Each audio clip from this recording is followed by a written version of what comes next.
여러분 반갑습니다. 오늘도 하우스 리더십 학교 혼돈의 시대 리더의 탄생 도리스 컨스 구딘 교수님의 책을 중심으로 대통령의 리더십에 관한 내용들을 살펴보도록 하겠습니다. 오늘 다룰 대통령은 시어도어 루즈벨트 대통령입니다. 지난 시간에 이어서 시어도어 루즈벨트 대통령의 위기와 또한 거기에 대해서 극복하며 또한 행정 리더십으로서 또한 행정부에서 맥킨리 행정부에서 했던 그 여러 모습들, 해군성에서 했던 것들, 또한 뉴욕 주지사로서 했었던 그런 모습들을 살펴보므로 시어도어 루즈벨트 대통령의 리더십에 대해서 알아보고자 합니다. 시어도어 루즈벨트는 해군성에서 차관보로 일하다가 결국 스페인 미국 전쟁이 발발하자 육군으로 자원하게 됩니다. 이제 그곳에서 그는 여러 인종과 여러 배경을 가진 그러한 징집 군인들과 함께 생활하면서 그들을 하나로 뭉치는 그러한 역할을 감당한 것이죠. 여러 다양한 배경에도 불구하고 시어도어 루즈벨트의 리더십으로 하나가 된 이 거친 기병대로 불리는 신병 부대가 쿠바의 훈련장으로 이동하면서 루즈벨트는 규정을 너그럽게 적용하여서 부대원들을 보호하는 임기응변을 능력을 보여주었고, 연대의 중장비를 운반할 기차가 확보되지 않으면 사비로 운반비를 지급하기도 하였습니다. 또 연대에 보급된 쇠고기 통조림이 산패한 것이 밝혀지면 식량의 재공급을 강력히 요구해서 받아내기도 했으며, 연대원을 실어나를 선박이 준비되지 않으면 다른 연대에 할당된 선박을 차지하는 교묘한 솜씨도 발휘하였다라는 것이죠. 선상은 더럽고 빚어봤지만 그런 상황에서도 루즈벨트는 점검과 또한 점호를 실시했다는 것입니다. 수주 만에 쌍방향 신뢰로 이어진 리더십을 구축한 것이었고, 루즈벨트는 부하들을 지휘하는 데 그치지 않고 그들의 안위를 책임졌다는 것이죠. 또 부하들을 위해 무엇이라도 할 준비가 돼 있다는 걸 직접 보여주었다는 것입니다. 그에 대한 보답으로 부하들은 루즈벨트가 요구한 것이면 무엇이든지 해내려고 하였다.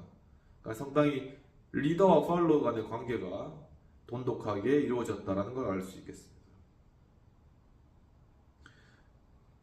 루즈벨트의 기질에서 가장 뚜렷한 특징은 이 거친 기병대가 미국 스페인 전쟁에서 벌인 전투와 교전에서도 여전히 드러났다는 것이죠. 돌격하라, 전진하라, 공격하라 하는 명령이 한번 내려지면 뒤집히는 법이 없었고, 한 스페인 병사는 그들은 물러서지 않고 무작정 전진했다. 그렇게 싸우는 법이 없었다.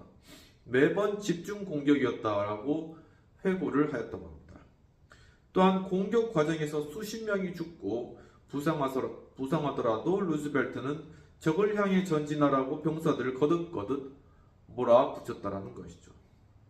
라스 과시마스에서 치른 첫 전투는 혼란스레 시작되었는데, 높은 풀과 덤불을 뚫고 전진하던 중에 몸을 감춘 적이 놓은 거센 불길에 이 부대가 막히고 말았다라는 것입니다. 루즈벨트는 무슨 일이 일어났는지 판단할 수가 없었고, 긴장하고 당황하여서 펄쩍펄쩍 뛰었다고 합니다.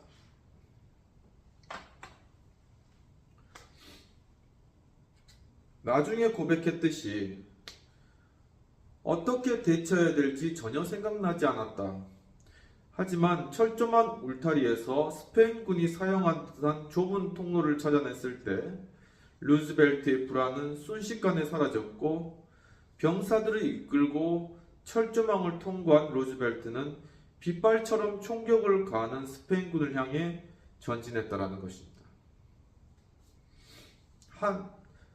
당시 현장을 목격한 종군 기자 에드워드 마셜의 기록에 따르면은 루즈벨트는 내가 지금까지 보았던 가장 숭고한 군인으로 돌변했다. 철조망 울타리가 그의 삶을 구분짓는 경계선이 되는 듯 했다라고 이야기를 했다고 합니다. 덤불 반대편에서 우유부단함을 떨쳐내자 루즈벨트는 냉정함과 침착한 판단, 대담한 영웅적 행위로 쿠바에 주둔한 미국인 중에서 가장 존경받고 사랑받는 사람이 됐다라고 이렇게 이 종군 기자가 썼다고 합니다. 루즈벨트의 지휘 아래 기병대는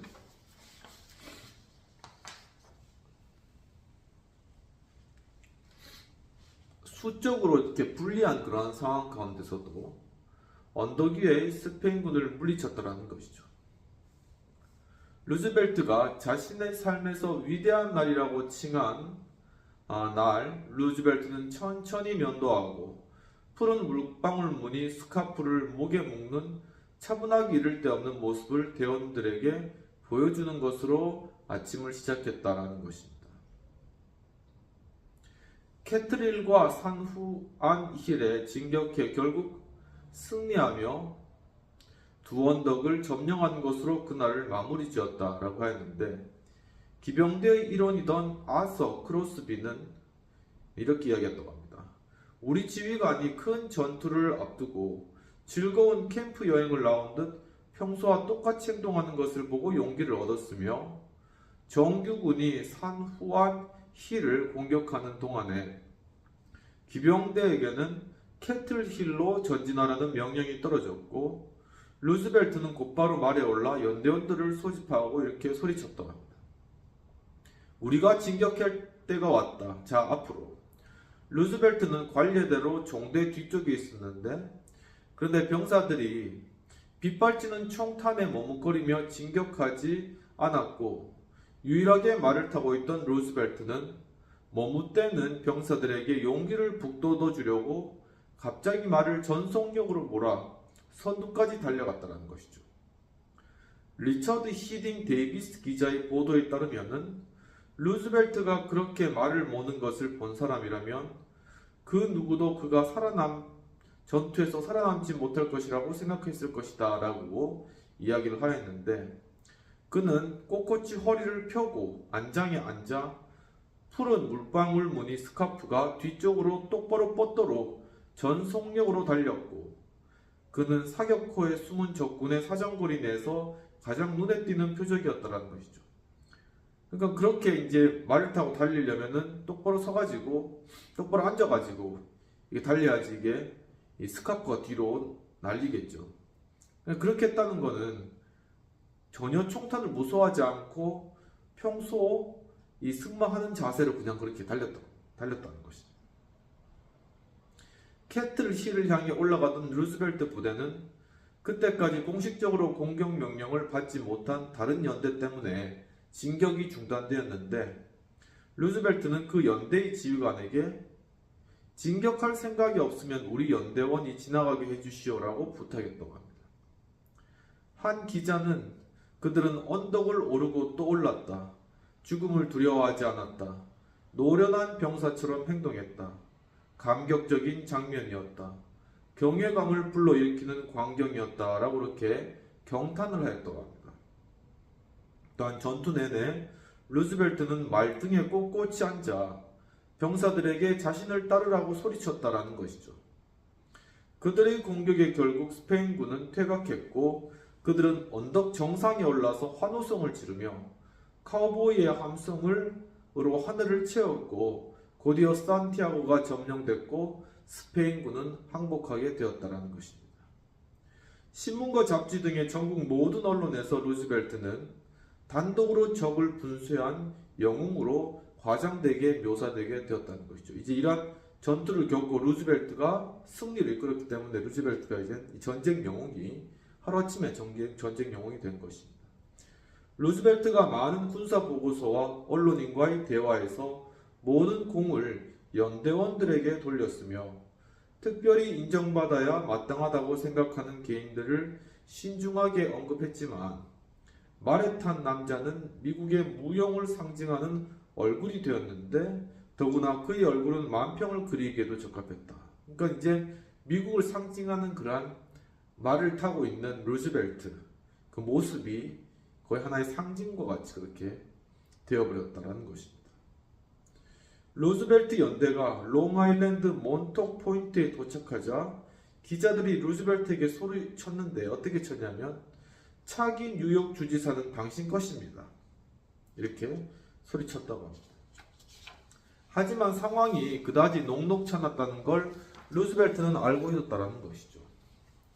대다수의 주민은 루즈벨트를 원했지만 후보 지명권은 당 조직에 있었고 노회한 당 실력자 토머스 플랫 이 사람이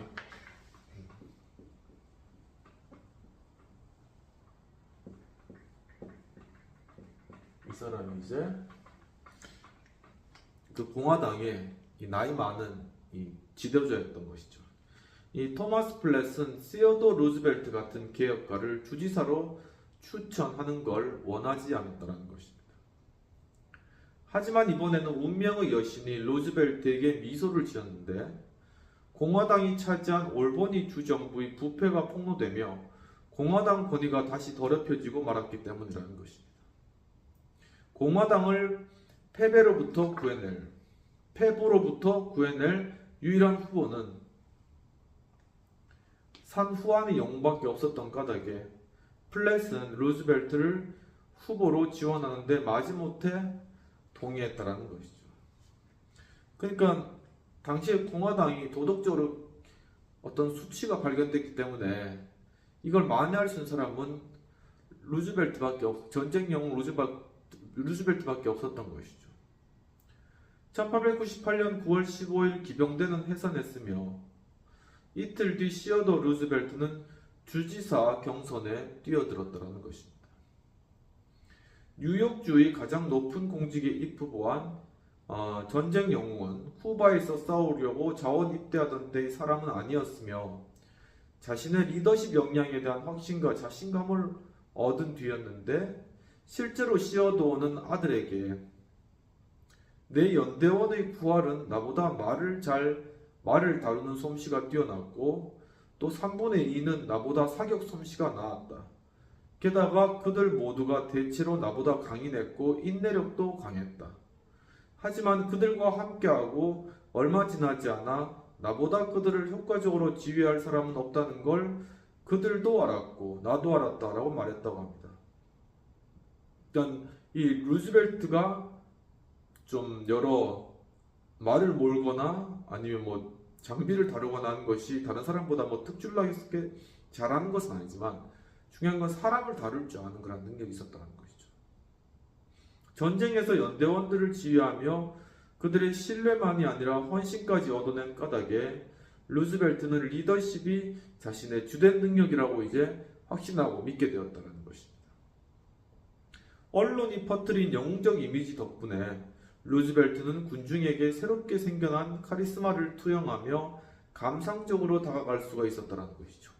이 루즈벨트를 이제 이 전쟁 영웅이라는 뒷 배경을 깔고 이제 사람들이 바라보게 된다는 것입니다.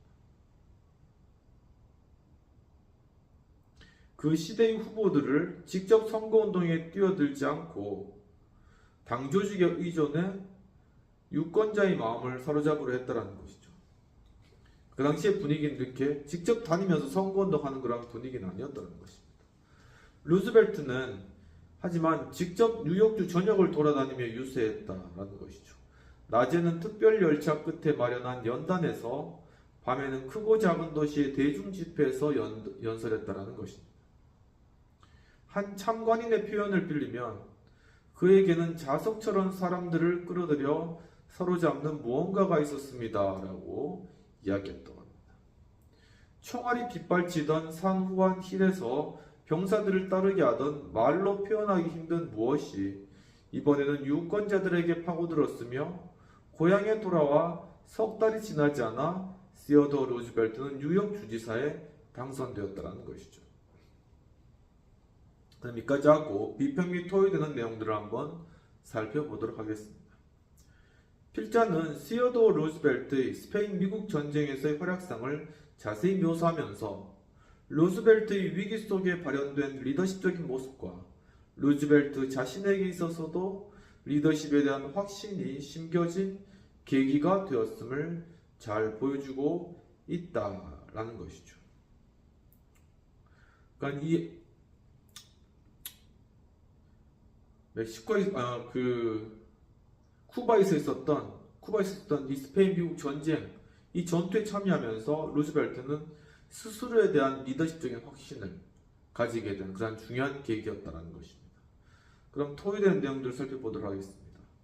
리더가 스스로에 대하여 리더십에 대한 확신을 가져야 할 필요성 및 이러한 확신을 가지기 위하여 리더가 겪어야 할 훈련의 과정이 있다고 생각하는지. 그러니까 리더 스스로 확신을 가지고 자신의 리더십에 대한 확신을 가지고 사람들을 잘 이끌 수 있는 그런 확신이 필요한 것이죠. 사람들이 또 그 확신을 보고 나아오고.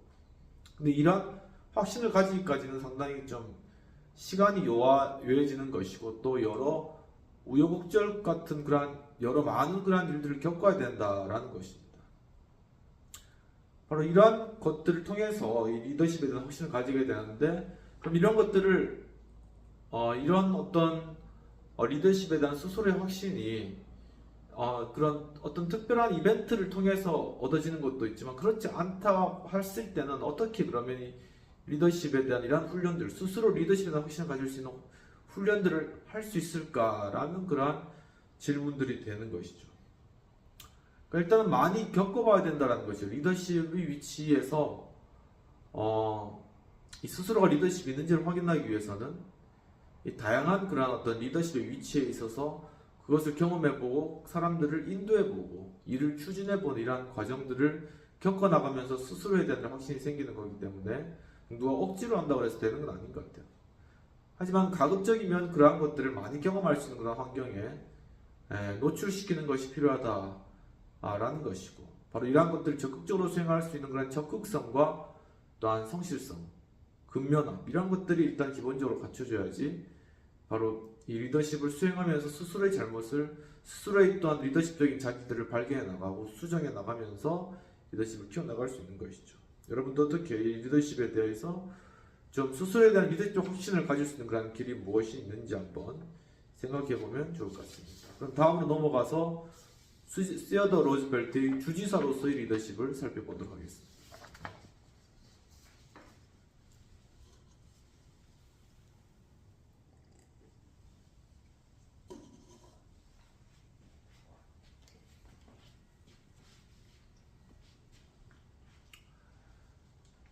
쿠바에서 보낸 여름에 선거 유세와 당선을 한꺼번에 훑어본 루즈벨트는 세실 스프링 라이스라는 친구에게 보낸 편지에서 이렇게 말했다고 합니다.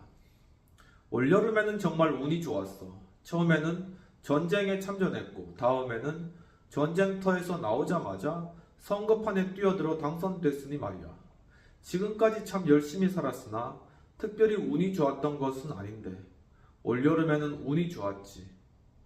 요즘 이런 행운을 마음껏 즐기고 있다네. 물론 행운이 계속되지는 않을 것이고 꼭 그래야 할 필요도 없겠지. 그래야 뉴욕 주지사가 된 것에 대해 더욱더 만족할 테니까. 이런 편지를 보냈다고 하네요. 아무튼 어찌되었든 이 뉴욕 주지사가 된 것에 대해서 굉장히 이 시어도어 루즈벨트는 만족하고 있다는 걸 알 수 있겠습니다. 그러고는 그가 새로운 직책을 맡을 때마다 습관적으로 반복하며 심리적 안정을 도모했던 다음에 다른 공직을 맡게 될는지는 신경 쓰지 않을 것이란 말로 편지를 마무리 지었다는 것이죠. 모든 편지에 다음에 다른 공직은 뭘 맡든지 그런 거 상관없이 난 지금 내 이 공주에 최선을 다할 것이다. 이런 태도가 있었다는 것이죠. 상당히 좋은 태도라는 것입니다. 뉴욕 정치계의 습관적인 반대와 분열을 원만히 해결한 솜씨에서 루즈벨트가 새롭게 얻은 평정심과 인내심과 성숙함이 뚜렷이 드러나게 되었는데 루즈벨트는 개혁가로서의 명성을 재확립하려면 당파에 휘둘리지 않은 독자성을 입증해 보여야 했다라는 것이죠. 그러니까 당파에 흔들리지 않고 자신의 정책을 일관성 있게 해나갈 수 있는 그런 사람이다라는 그런 이미지를 줘야 된다는 겁니다. 성과를 이루어내려면 플랫과 그의 정치 조직에 협력해야 된다는 것이죠. 그러니까 이 플랫과 이 플랫의 정치 조직에 협력해야 되고, 그 다음에 또한 당파의 기대를 이지 않고 나름대로 소신을 가지고 나아갈 수 있는 이 두 가지가 다 루즈벨트에게는 필요한 것이었다라는 것입니다.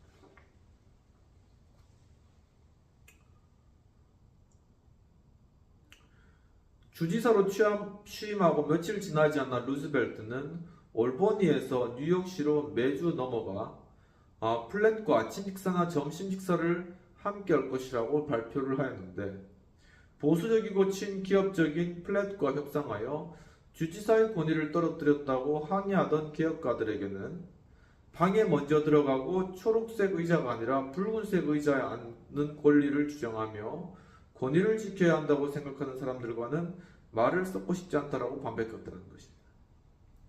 루즈벨트에게 막 왜 이렇게 친기업적인 플랫하고 만나느냐라고 이렇게 떠들고 다니는 그 사람 역시도 자신은 좋은 곳에 가서 좋은 거 먹고 좋은 자리에 앉고 그렇게 살아가고 있는데 무슨 그렇게 잘나서 우리한테 그렇게 이야기를 하는 거냐라고 그 이야기를 하는 것이죠. 루즈벨트도 인정했듯이 젊은 시절에는 사소한 문제를 두고 언쟁을 벌이는 경우가 많았는데, 그러나 에이브러햄 링컨에 대해 읽어감에 따라 상대적으로 중요한 쟁점을 위해 덜 중요한 쟁점을 양보하는 링컨의 협상력을 높이 평가하게 되었다는 것이죠. 그러니까 시어도 루즈벨트도 에이브러햄 링컨에게 상당히 큰 영향력을 받았다는 걸 알 수 있는 것입니다. 실제로 링컨은 자신의 능력을 최대한 활용하는 사람은 개인적인 주장을 내세우며 시간을 허비하지 않는다라고 즐겨 말했다고 합니다. 플랫과 타협했다고 해서 루즈벨트가 주지사로서 손해를 본 것은 없었다는 것이죠. 오히려 미래 가능성이 높아졌는데 루즈벨트는 연장자인 플랫의 자존심을 살려주려고 애썼고, 겉으로는 굴복하는 것처럼 보이더라도 기꺼이 플랫의 본거지 뉴욕으로 만나러 갔다라는 것입니다. 그러니까 플랫이 공화당의 이제 실제적인 머리이기 때문에 플랫과 좋은 관계를 맺는 것이 필요했다는 것이죠. 루즈벨트가 올버니에서 주지사로 일할 때는 군대식으로 정확히 하루 일과표를 작성하며 수십 명의 방문자에게 5에서 10분의 시간을 할당하고, 방문자가 주지사실에 들어오면 루즈벨트는 의자에서 벌떡 일어나 방문자를 반겼으며, 그러고는 방문자의 손을 따뜻하게 쥐면서 만나서 반갑습니다 라고 그렇게 말했다고 합니다. 대화하는 동안 루즈벨트는 항상 서 있었고 방안을 끊임없이 왔다 갔다 했다는 것이죠. 또한 방문자에게 곧바로 알맹이를 말하도록 독려하고는 주의 깊게 경청하고, 청원을 받아들여 심사숙고할 것인지 아쉽지만 거절할 수밖에 없는 것인지를 신속하게 결정했다는 것이죠. 어떤 식으로든 결정이 내려지면 방문자는 다음 방문자를 위해 점잖게 주지사실 밖으로 나가야 했다라는 것입니다. 그럼 이 시어도 루즈벨트가 민원인들에 대해서 빨리 결정을 내려주고 일을 처리하도록 한 그런 스타일이었다는 것이죠. 주지사로 재직하는 동안 루즈벨트는 부드럽게 말하고 큰 막대기를 갖고 다녀라, 부드럽게 말하되 큰 막대기를 갖고 다녀라는 아프리카 속담을 즐겨 인용했다고 합니다. 리더가 항상 고함만 치며 온화함은 보여주지 못하거나 다투는 걸 좋아하게 되면 성공하기 힘들다는 그런 뜻이었다는 것이죠. 항상 리더가 앞에서 소리만 치고 그리고 이제 앞에서 싸움이나 하고 그러면은 이러한 리더는 성공하기 힘들다라는 것입니다.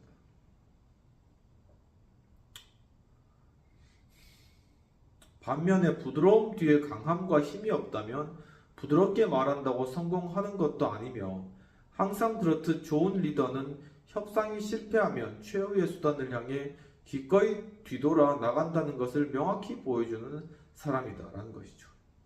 그러니까 뭔가 하나 가지고 뒤에 부드럽게 이야기를 하지만 자신의 그런 목표를 성취해 나가는 그런 사람이 바로 리더라는 것입니다. 주지사로 재직하는 동안에 겪은 두 번의 투쟁, 뭐냐면 영업세에 대한 다툼. 이 영업세와 관련된 다툼이 있었다는 거죠. 뉴욕 주지사로 했을 때. 그리고 두 번째는 보험회사와 불법으로 결탁받은 보험 담당권. 이 보험 담당권 문제가 있었다는 것이죠. 이 결탁되어 있다는 거예요. 이 보험 담당관이 대기업하고 결탁해가지고 그 뒤를 봐주면서 그 대신 정치 자금을 얻는 것이죠. 바로 이러한 보험 담당관이 재임용과 관련되어서 이 두 번의 투쟁으로 루즈벨트가 당 조직과 껄끄러운 관계를 어떻게 성공적으로 풀어갔는지 여실히 설명된다는 것이죠. 루즈벨트는 수십 년 전 뉴욕 주의회가 전차, 전화, 전시가 관련된 수천만 달러, 크게 보면 수억 달러 가치의 영업권을 몇몇 기업에 독점적으로 허용해 왔다는 걸 알게 되었다는 것입니다. 이런 영업권은 수익성이 좋았지만 세수를 안전하게 확보하려는 시도로는 연결되지 않았다는 것이죠. 영업권을 독점한 기업들은 플래시 조직에 선거 자금을 기부하는 형태로 보상했다는 것입니다. 그 자금은 주의회에 따라서 많은 표를 얻기 위해 그들, 특히 기업의 이익과 관련된 사람들에게 의지할 수 있다는 신사협정과 같은 것이 있었다고 합니다. 신임 주지사 시어도어 루즈벨트는 영업권 문제를 철저히 조사한 후에 이 문제는 순전히 예의의 문제라며 공공으로부터 많은 이익을 거두는 기업이라면 그에 합당한 공적 부담을 감당해야 된다라고 단호히 결론지었다는 거죠. 그러니까 이 영업권을 통해서 많은 이익을 거두는 사람은 그 업체는 또한 세금 역시도 많이 내야 된다라는 그런 원칙을 정했다는 것입니다. 곧이어 루즈벨트는 주의회에 보낸 특별 성명에서 영업세 법안을 지지하겠다는 뜻을 전달했다는 것이죠. 주의회가 휴회하기 직전에 그 법안이 기습적으로 통과되었다라는 것입니다. 그러니까 이 법안이 영업세를 물리겠다는 이 법안이 아주 기습 통과를 시켰다는 것이죠. 당연히 기업계의 항의가 빗발쳤고 하룻밤 사이에 주식시장이 곤두박질 쳤다는 것입니다. 세금을 많이 내야 되니까. 분노한 기업 대표들이 루즈벨트에게 몰려와서 친기업적인 주로 회사를 옮기겠다. 그렇게 협박을 하기도 했다는 것입니다. 플랫도 루즈벨트에게 편지를 보내어 주지사가 법안의 서명을 거부하는 것으로 이제 큰 실수를 바로잡는 용기를 발휘하지 않는다면 중대한 위기를 맞을 것이라고 위협했다는 것입니다. 그러니까 이 플랫이 이제 연락 와가지고 이 영업세를 이제 통과시켰는데 주의회에서 이거를 서명하지 마라. 그것을 통해서 너의 잘못을 인정하고 이제 보상해라. 이렇게 이야기했다는 것이죠. 그렇지 않다면 루즈벨트는 중대한 위기를 맞을 것이다. 이렇게 위협을 하였다는 것이죠. 왜냐하면 이 플랫 뒤쪽에는 이렇게 대기업 선거 자금을 대는 대기업들이 버티고 있었다는 것이죠. 다 이런 게 이제 얽히고 설키고 있었다는 것입니다. 비평 및 토의된 내용들 살펴보도록 하겠습니다. 필자는 시어도어의 뉴욕 주지사로 있었을 때 두 사건, 즉 영업세 징수 문제와 보험 담당관 재임용 문제를 심도 깊게 다루면서 루즈벨트의 문제 해결 리더십의 모습을 잘 보여주고 있다는 것입니다. 리더십이 문제를 해결함에 있어 가져야 할 원칙이 있다면인데 이제 지금 루즈벨트가 이제 두 가지 문제를 해결하는 거예요. 영업세를 물리는 것과 기존의 보험 담당관의 이 재임용을 막는 것. 여기 이제 두 가지가 중요한데, 근데 이제 이 영업세와 같은 경우에는 세수를 확보하는 것이 일단 기본적인 루즈벨트의 원칙이었다는 것이죠. 그런데 뭐냐면 그 뒤에는 이 자신의 당의 지도부와 그 뒤에 있는 대기업이 버티고 있고 선거장부라는 게 있다는 것입니다. 그럼 이 가운데서 어떻게 이 문제를 해결해 나가야 될까라는 것인데 이제 거기에서 이 시어도 루즈벨트 어떤 수완이 드러나는 것이죠. 그렇다면 이러한 것들을 해나감에 있어서 어떤 원칙으로 이러한 것들을 해 나가야 될 것인가라는 그런 원칙을 한번 생각해 보면 어떤 것이겠는가 하는 것이죠. 나중에 알겠지만 시어도 루즈벨트는 일단 이 세수를 확보하는 기본 원칙은 끝까지 지켰다는 것입니다. 만약에 모든 것을 함에 있어서도 영업세에 관한 세수를 확보하는 것이 되지 않는다면 모든 것을 다 포기하겠다. 이렇게 이제 이야기를 했지만 그럼에도 그는 이것을 완고한 형태로 그것을 붙잡고 있는 것이 아니라 이 플랫하고 이 대기업에 있는 그러한 사람들과도 협상할 수 있는 협상 여지를 열어놓고 일단은 대화의 창구를 열어놨다는 그런 한 가지 또 원칙이 있는 것이죠. 그러니까 원래의 정책을 진행시켜 나가는 그 원칙을 가지고 있고 하지만 이 원칙의 다른 또 여러 가지 예외적인 상황들을 허용해주기 위해서 대화의 창구를 열어놨다는 게 또 한 가지 있는 것입니다. 그래서 그 부분에 대해서 이 정책을 그냥 유지함에 있어서의 단점이나 문제점들을 다 발견하고 난 뒤에는 그것을 이제는 통합해서 그것을 가장 실현 가능한 방법으로 실용주의적인 방법으로 그 정책을 만들어내고 추진해나가는 것, 이것이 굉장히 시어도 루즈벨트가 강했다라는 것이죠. 그런 측면에서 볼 때 첫 번째는 어떤 정책에 대한 원칙을 가지고 있고, 두 번째는 대화의 창구를 열어놔야 되고, 마지막 세 번째는 항상 협상을 통해서 가장 최선의 길을 모색해야 된다. 이렇게 볼 수도 있는데, 여러분 어떻게 리더십 문제를 해결해 나갈 수 있을지 한번 여러분들도 한번 고민해 보면 좋겠다라는 그런 생각이 드는 것입니다. 이까지 하고 세 번째로 이제 시어도 루즈벨트의 대통령으로 가는 길이라는 내용들에 관해서 한번 살펴보도록 하겠습니다.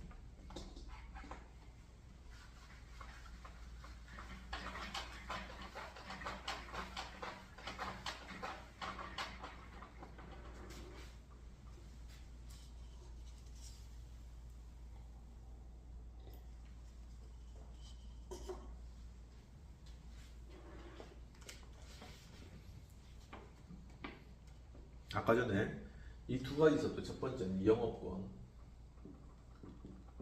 그리고 두 번째는 보험 담당관, 이 두 가지의 문제가 있었다는 것입니다. 영업권과 관련된 세수확보 법안에 결재하는 것과 관련하여 그것을 저지하려는 협박을 받는 것은 두렵지는 않았지만 당 조직과의 단절은 정치적으로 치명타라는 것을 알았다는 것이죠. 그렇기 때문에 루즈벨트는 기업 대표들과의 좌담회를 열어 법안의 개선 방향에 대한 제안을 듣기도 했더라는 것이죠. 관련된 좌담회, 의견 청취 기관을 가졌다는 것입니다. 법안의 핵심을 건드리지 않는 한 다른 모든 조항은 필요하면 언제라도 기꺼이 폐기할 수 있는 껍데기에 불과하다고 했는데, 자담회를 통해 적지 않은 조항이 무분별하게 작성됐음을 확인했다는 것이죠. 그러니까 실제로 이 자담회를 통해서 법안의 문제점이 발견되었다는 것입니다. 루즈벨트는 의회 임시회기를 개최해 법안을 수정해달라고 요청하기로 합의했지만, 하지만 최종 법안이 조세 원칙을 근본적으로 약화시킨다면 루즈벨트는 모든 것을 되돌리고 원래 법안에 서명할 각오였다는 것이죠. 그러니까 여기에 있어서도 조세 원칙은 기본적인 원칙이에요. 조세 원칙은 지켜가고자 했다라는 것입니다. 결국 루즈벨트는 핵심적인 조세 원칙을 지켰을 뿐만 아니라 최소한으로 양보함으로써 플랫이 기업계 유권자들에게 체면을 세울 수 있게 했다는 것이죠. 이렇게 하면서 이 플랫의 체면도 살펴줬다라는 것입니다. 서로에게 필요를 지금 다 채우고 있는 것이죠. 부드럽게 말하되 큰 막대기를 갖고 다니는 루즈벨트의 성향 덕분에 자칫하면 공화당 조직과 큰 분쟁으로 발전할 뻔한 사건이 바람직한 방향으로 마무리된 경우도 있었다라는 것이죠. 이게 바로 첫 번째 영업권과 관련된 문제의 해결입니다. 그렇다면 이제 두 번째와 관련된 그런 내용이 되는 것이죠. 보험 담당권과 관련되어서 플래시 오른팔인 보험감독관 루페인이 있었습니다. 루페인. 이 보험 담당관이 있는데 이 사람이 단속해야 할 보험회사들과 은밀한 거래를 했다는 소문이 루즈벨트의 귀에 들어갔다는 것이죠. 루즈벨트는 그 소문을 직접 조사하기로 마음먹었다는 것입니다. 3년의 임기가 끝나면 페인은 재인용하지 않겠다는 꼭 결정할 증거는 충분했으며 플랫은 루즈벨트의 결정을 최후 통첩으로 받아들였다는 것이죠. 그런데 법적으로 재임자는 후임자가 확정될 때까지는 보험 감독관 역할을 계속할 수 있었다는 것입니다. 그러니까 설령 이 페인을 재임용하지 않더라도 이 후임자가 없다면 이 페인은 계속 그 보험 담당관 업무를 할 수 있다는 것입니다. 당 조직이 상원을 지배했기 때문에 플랫은 주지사가 선택한 후임자를 거부할 수 있는 힘이 있었다는 것이죠. 실제로 플랫은 루즈벨트에게 필요하면 언제라도 그 힘을 사용해주겠다는 의도를 명확히 전달했다는 것입니다. 그러니까 후임자를 선정 안 하면 결국 그 결과는 페인이 계속 보험 담당관을 하게 되는 것이니까 그런 상황이라는 것이죠. 루즈벨트는 그가 무엇이라 말하더라도 나는 성질을 내지 않으려고 끈덕지게 참았다라면서 플랫에게 문제의 그 신사부는 재임용할 수 없습니다라고 딱 부러지게 말을 했다고 합니다. 그래도 상황을 정돈하려고 당 조직에 충실한 4명의 명단을 플랫에게 건네면서 그 중에 한 명을 선택하라고 제안했는데 플랫은 그 제안을 받아들이지 않았고 한편 개혁가들은 루즈벨트가 플랫과 타협하려고 한다며 비난했으며 개혁가들은 루즈벨트가 공개적으로 전쟁하기를 바랬다는 것이죠. 이제 개혁가들 입장에서는 당장 이 루페인을 쫓아내라 이런 입장인 것이죠. 근데 이제 플랫 입장은 계속 루페인을 유지하고 싶은 그런 입장이었고 바로 이런 상황 가운데 이제 이 재임용은 안 됐지만 계속 이 임기는 연장되고 있었다는 거예요. 이런 어떤 역학관계 가운데 이걸 어떻게 해결할 것인가 하는 게 하나의 또한 난점이었다는 것이죠.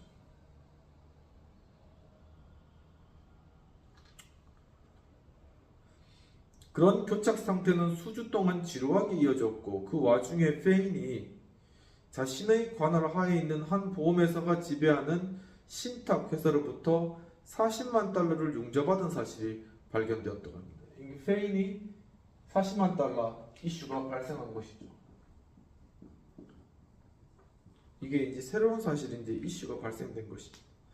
추문이 더 이상 확대되는 걸 막으려고 플랫은 조용히 물러서면서 루즈벨트가 제시한 명단에서 한 사람을 지명하기로 합의했다. 그러니까 플랫은 나가고 후임자가 선정되도록 해주겠다라는 그런 것이죠. 루즈벨트가 한 친구에게 털어놓았듯이 그가 고함치며 거칠게 저항했다면 상원에서 10표도 끌어내지 못했을 것인데 똑같은 이유에서 그가 큰 막대기를 휘두르지 않았다면 당 조직은 그를 지지하지 않았을 것이다 라는 것입니다. 항상 말은 부드럽게 하지만 뒤에 큰 막대기를 가지고 있어라 라는 것이죠. 루즈벨트는 플랫에게 진실을 말함으로써 요컨대 내 판단의 결국에는 그에게 바람직하지 않은 행위를 하려고 한다는 걸 다른 사람들 앞에서 거침없이 알림으로써 그와의 관계를 유지했다고 하는 것입니다. 플랫은 루즈벨트 이런 공명정대한 성격을 좋아하며 나는 상대가 내 면전에서 어떤 일을 하겠다고 약속하고서 하지 않는 것보다 그 일을 하겠다든지 못하겠다든지 솔직히 말하는 걸 좋아한다라고 말했다고 합니다. 이런 성격이 루즈벨트의 성격이었던 것이죠. 자신이 못하는 건 못하겠다라고 하는 건 하겠다고 하고 끝까지 그것을 해내는 것. 이러한 것이 루즈벨트의 리더십이었다는 것이죠. 루즈벨트 주지사는 플랫과 표면적으로는 휴전했지만 기업계는 플랫의 조직에서 루즈벨트를 주지사 후보로 재지명하면 공화당 선거 자금을 내지 않겠다고 통지했다는 것이죠. 그러니까 이 플랫의 뒤에 있는 이 대기업은 이 선거 자금과 관련해서 이제는 뭐냐면 루즈벨트의 뉴욕주 주지사 재임용권이 이제 걸려가 있습니다.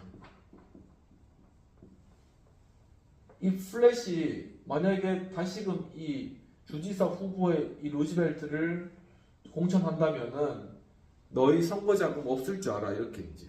왜냐하면 이 대기업과 관련된 이 루페인도 쫓아냈죠.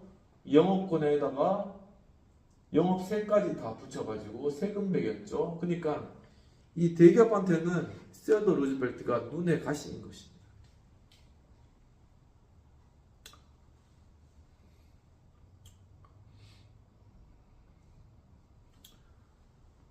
그러나 주민에게 인기가 높은 주지사에게 재선 기회를 허용하지 않는 것도 위험한 처신이었던 만큼 당 조직은 고민 끝에 완벽한 해결책을 고안해내었다라는 것입니다. 뭐냐면 루즈벨트를 이 나라에서 가장 고귀하고 가장 무해한 지위인 부통령 후보로 내세우는 것이죠. 부통령 후보가 되면 당연히 뉴욕시 주지사는 못하는 거죠. 그냥 부통령 후보로 그걸 딱 내세움으로 인하여서 선거에서 이 맥킨리의 선거에서 이득도 얻고 맥킨리 선거에서 이득도 얻고 또 루즈벨트가 부통령이 된다고 해도 부통령이 별 권한도 없으니까는 크게 문제가 되지 않겠다 생각한 것이죠.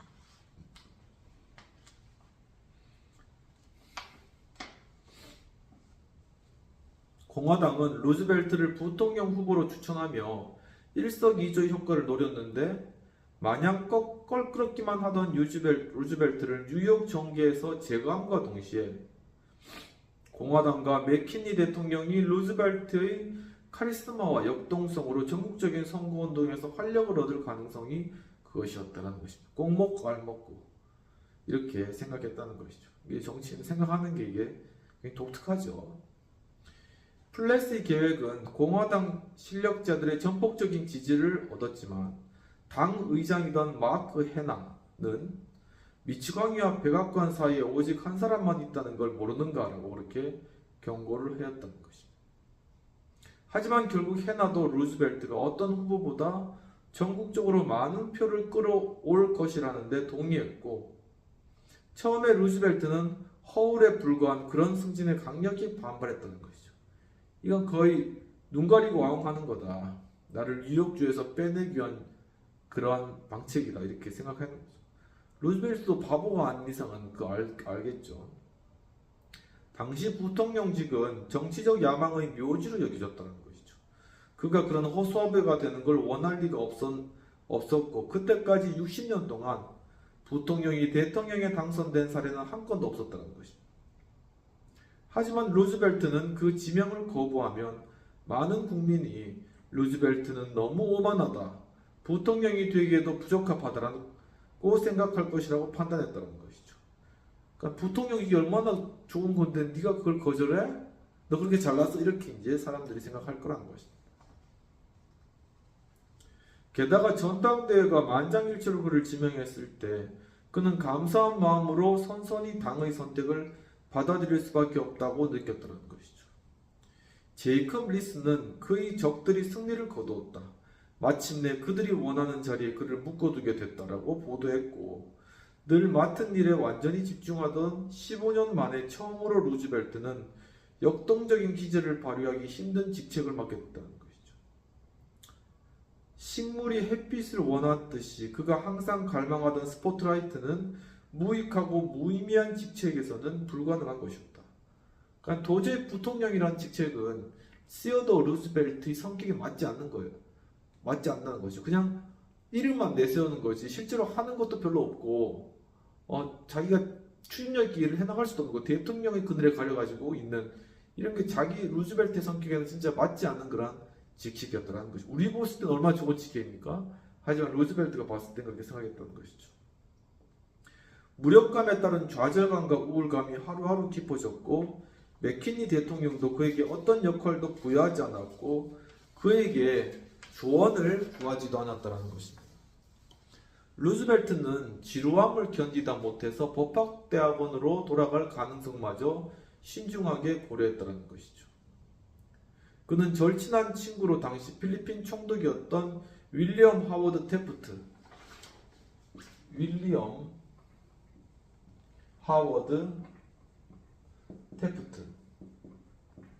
이 사람은 나중에 일본과 조약을 맺고 한국을 일본의 통치하에 둔 그런 인물입니다. 우리하고 또 상극인 거죠. 아무튼 이 사람도 나중에 이 대통령이 된 인물인데, 아무튼 이 윌리엄 하워드 태프트에게 이제 이런 속내를 털어놓았다는 것입니다. 아무 일도 하지 않아 내가 존재하는지 모르겠다. 내 생각에는 가치 있는 일거리를 찾아 남 부끄럽지 않게 잘 해내는 것이 가장 보람 있는 삶인 것 같다. 이렇게 얘기를 했다고 하네요.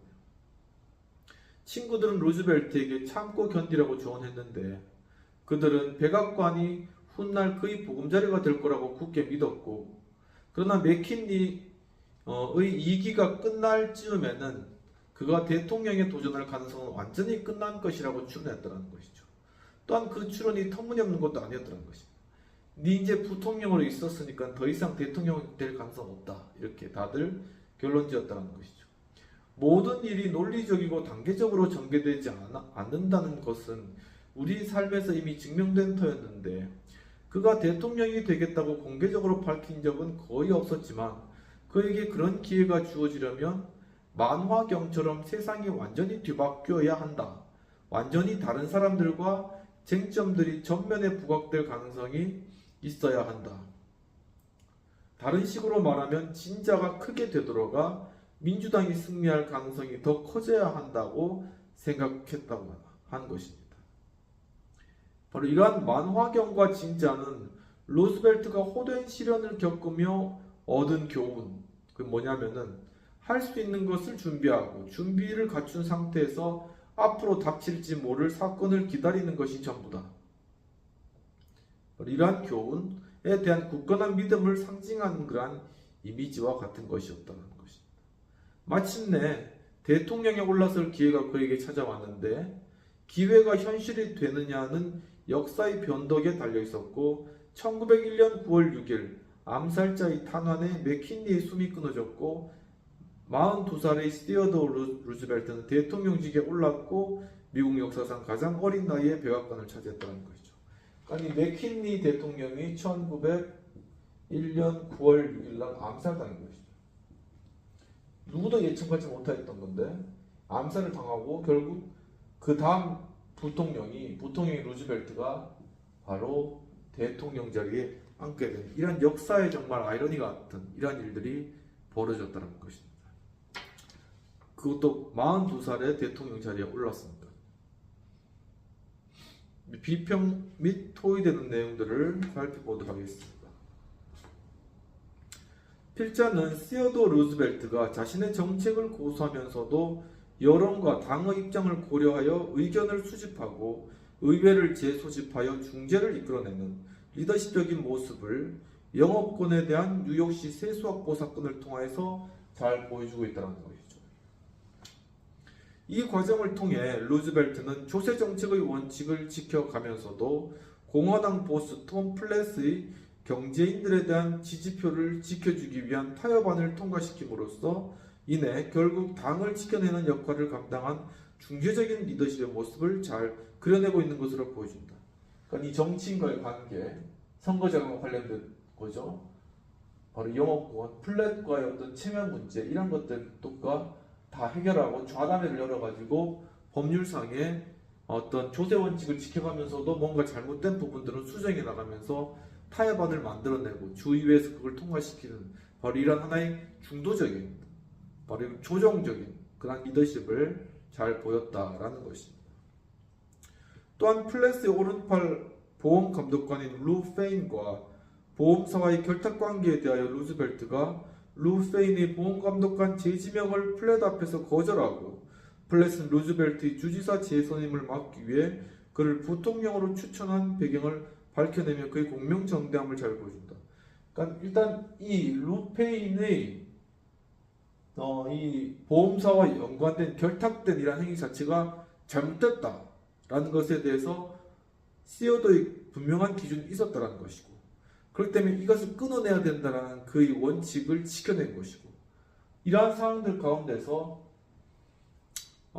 그는 결국 이제 이 플랫 여기에 루페인이 40만 달러의 부정융자가 밝혀지면서 플랫이 이제 그 루즈벨트의 이야기를 들어주고 그 루페인 뒤에 후임자를 선임함으로 루페인이 보험 담당하에서 이제 내려오는 이러한 일들을 이루었다는 거죠. 하지만 결국 이 모든 과정이 대기업에서 이 루즈벨트에 대한 나쁜 이미지를 심어줬기 때문에 플랫은 어떻게든 시어도 루즈벨트를 이 뉴욕 주지사 후보에서 빼야 되는데 그 방법으로 가는 것이 바로 부통령이었다는 거죠. 부통령으로 빼면 그를 거기 묶어둘 수 있고 뉴욕 주지사는 원하는 사람 박으면 되니까 이렇게 머리를 골리고 그러는데 결국은 이 맥케니 대통령이 암살당으로 말미암아 이 시어도 루즈벨트는 갑자기 42살에 대통령이 되는 이러한 일들이 이루어졌다. 그러니까 아주 이게 완전히 역사적으로 굉장히 아이러니하게 이렇게 이루어진 그러한 사건이라는 것입니다. 그렇다면 토의된 내용들을 한번 살펴보면요. 리더십이 원칙을 지키면서도 협상력을 발휘하기 위한 선제 조건은 무엇일까 하는 그런 부분이 되겠습니다.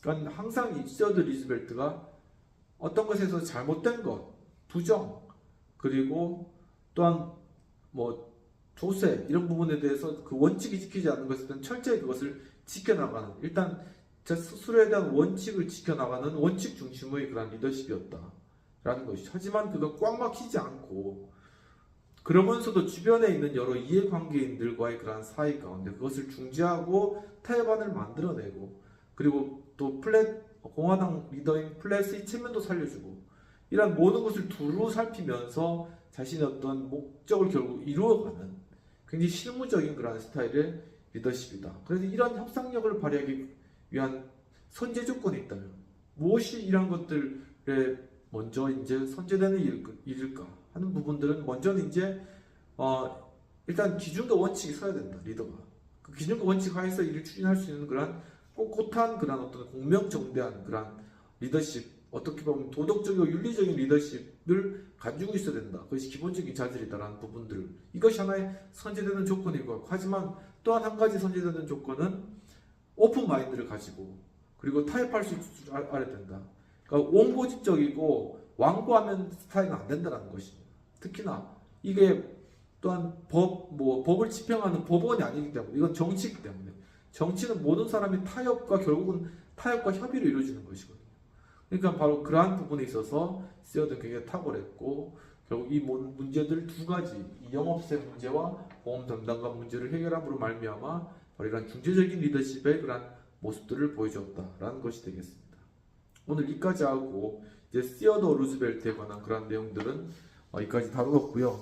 다음 시간에는 프랭클린 루즈벨트 대통령으로 넘어가서 그의 위기와 또한 그 위기를 어떻게 극복했는지 하는 그러한 부분들에 대해서 살펴보도록 하겠습니다. 지금 날씨가 굉장히 겨울 날씨 한가운데 있는데 항상 건강 유의하시고 또 이렇게 너무 춥다고 집에만 그러니까 계시지는 마시고 이렇게 좀 활동하시면서 그래야지 또 이제 감기도 또 이겨낼 수가 있거든요. 그러니까 그렇게 하면서 건강 잘 유지하시고 다음 주에 반가운 얼굴로 뵙도록 하겠습니다. 감사합니다.